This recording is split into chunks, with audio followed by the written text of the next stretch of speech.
I can't stop eating this delicious apple and oatmeal recipe. To start, slice a whole apple. Place the slices in a food processor. Add 200 US fluid ounces of coconut milk, 1 1/4 cups of oat flour, 1 1/2 ounces of peanuts, and 1 teaspoon of baking powder. Process everything for 5 minutes. This is the result we're looking for: pancake batter. In a skillet, add a drizzle of sunflower oil and pour the batter. Spread it evenly and let it fry for 2 minutes. Flip the pancake and fry it for another 2 minutes on the other side. The process is very simple. Just pour the batter, spread it out, fry it on one side, and then on the other. There's no secret.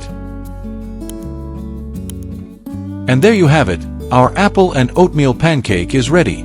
For a special touch, drizzle a little honey on top to taste. Now, cut a piece and enjoy. What a delicious recipe! Let me know in the comments what you think. If you liked it, don't forget to like our video. Not subscribed to the channel yet? Click the subscribe button to keep up with all our creations. See you next time.